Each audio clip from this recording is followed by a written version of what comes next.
Assalamualaikum warahmatullahi wabarakatuh. Baik, sebelumnya saya ingin mengucapkan terima kasih kepada Bapak Wahyudi yang sudah memberikan saya waktu untuk membuat video pembelajaran yang nantinya saya akan menjelaskan tentang penerapan Pancasila dalam kehidupan sehari-hari untuk anak SD khususnya kelas bawah.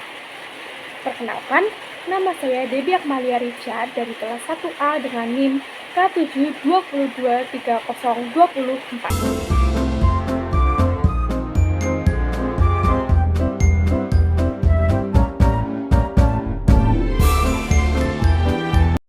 Assalamualaikum warahmatullahi wabarakatuh. Selamat siang anak-anak. Gimana nih kabarnya hari ini? Pasti baik kan? Jadi di sini Bu Guru akan menjelaskan materi tentang apa ya kira-kira? Ada yang tahu? Baik. Jadi Bu Guru di sini akan menjelaskan materi tentang penerapan Pancasila dalam kehidupan sehari-hari. Kira-kira gimana ya materinya? Di sini anak-anak ada yang tahu nggak Pancasila itu apa sih?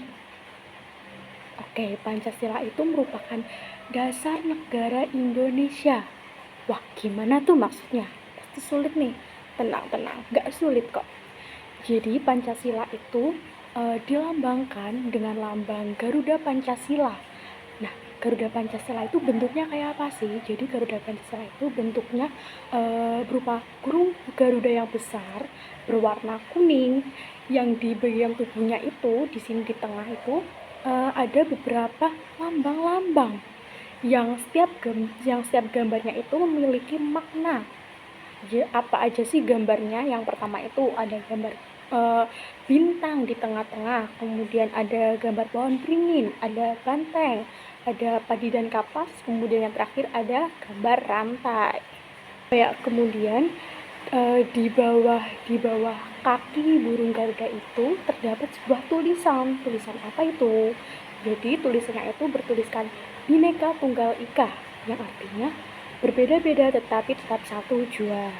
Oke, selanjutnya tadi Bu Guru kan sudah bilang bahwa setiap gambar, setiap lambang yang ada di tubuh Garuda Pancasila itu memiliki makna.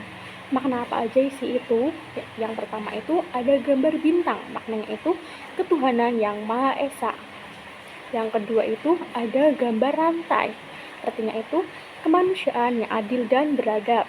Yang ketiga, gambar pohon beringin, yang artinya persatuan Indonesia. Yang keempat, ada gambar banteng, yang artinya kerakyatan yang dipimpin oleh hikmat kebijaksanaan dalam permusyawaratan perwakilan. Kemudian yang terakhir, yang kelima, ada gambar padi dan kapas, yang artinya keadilan sosial bagi seluruh rakyat Indonesia. Baiklah anak-anak, kita langsung memasuki materi penerapan Pancasila dalam kehidupan sehari-hari. Penerapan Pancasila sila pertama yang berbunyi ketuhanan yang Maha Esa. Jadi di dalam sila pertama kita itu diwajibkan untuk mengikuti perintah dari Tuhan kita menurut kepercayaan masing-masing. Yang pertama itu kita bisa melakukannya di rumah. Nah, sebagai anak kita wajib melaksanakan sila pertama di rumah bersama keluarga. Nah, apa saja sih yang harus kita laksanakan? Yang pertama, melaksanakan ibadah bersama keluarga. Jadi, anak-anak hebat bisa melakukan sholat berjamaah bersama bapak, ibu, kakak, adik, mbah, atau paman. Kemudian, tidak melakukan perbuatan yang dilarang oleh agama.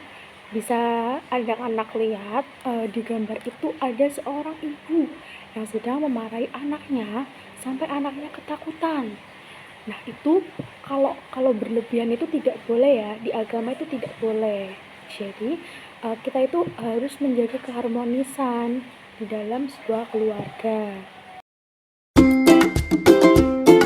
Sila-sila pertama di sekolah. Sebagai pelajar, kita wajib melaksanakan sila pertama di sekolah bersama bapak, ibu guru, karyawan, dan teman-teman, supaya tercipta lingkungan sekolah yang damai. apa aja sih penerapan Pancasila yang bisa kita lakukan di sekolah ya anak-anak? Yang pertama itu kita bisa menghormati agama yang dianut teman. Kemudian tidak mengganggu teman yang sedang beribadah. Jadi saat teman tuh sedang sholat atau sedang beribadah, berdoa, kita itu tidak boleh mengganggu teman-teman. Kemudian berteman dengan semua teman tanpa membedakan agama. Seperti yang ada di gambar nih, ada anak-anak itu sedang berkumpul membaca buku. Ada yang memakai kerudung, ada yang memakai topi, ada yang memakai kopiah. Kemudian di masyarakat, sebagai warga di suatu desa, kita harus melaksanakan sila pertama di lingkungan masyarakat bersama tetangga ataupun warga desa, supaya tercipta lingkungan masyarakat yang damai. Selanjutnya, penerapan Pancasila sila yang kedua, yang berbunyi kemanusiaan yang adil dan beradab. Contoh penerapan Pancasila sila kedua di lingkungan rumah dan lingkungan masyarakat. Yang pertama, hormat kepada Bapak Ibu. Jadi, jika anak-anak hebat ini mau berangkat ke sekolah nih atau mau berangkat ngaji, jadi anak-anak harus selalu berpamitan, bersalaman kepada kedua orang tua. Yang kedua itu, membantu ibu memasak di dapur. Kemudian yang ketiga, menolong tetangga yang sedang kesusahannya di sekolah. Di sekolah apa aja sih yang perlu kita terapkan supaya lingkungan sekolah itu menjadi damai?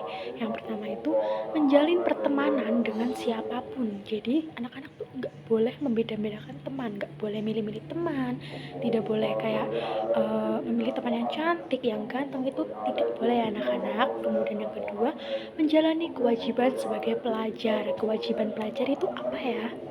Ya, belajar. Kemudian yang ketiga, mengajari teman yang sedang kesulitan belajar. Penerapan Pancasila sila ketiga yang berbunyi Persatuan Indonesia. Yang pertama itu di rumah dan di masyarakat. Yang pertama, selalu menjaga kerukunan dengan anggota keluarga. Tidak boleh saling berselisih dengan anggota keluarga ya. Kemudian yang kedua, menghormati anggota keluarga yang lebih tua. Kemudian menghargai pendapat orang lain. Kemudian yang terakhir, menjalin hubungan baik dengan orang sekitar. Di sekolah, ini menarik banget ya anak-anak. Yang pertama itu, kita harus saling menyapa jika bertemu dengan teman. Tidak boleh saling merengut-merengutan, terus kayak, wah aku nggak lihat dia. Itu nggak boleh ya. Kemudian mengucapkan salam jika bertemu dengan bapak ibu guru, walaupun bapak atau ibu guru itu sudah tidak mengajar anak-anak lagi, tetapi kamu tidak boleh kalau bertemu dengan guru itu acuh tak acuh, tidak boleh. Kemudian mengetahui dan hafal lagu-lagu nasional. Penerapan Pancasila sila keempat. Di rumah dan di masyarakat, yang pertama, anak-anak harus menghormati orang tua.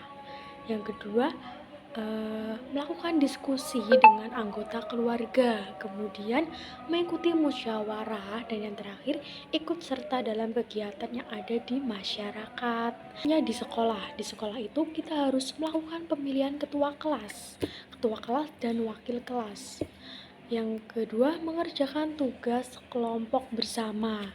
Yang ketiga, bertanggung jawab jika sudah diberikan amanah. Yang terakhir, penerapan Pancasila sila kelima. Yang pertama itu di rumah dan di masyarakat.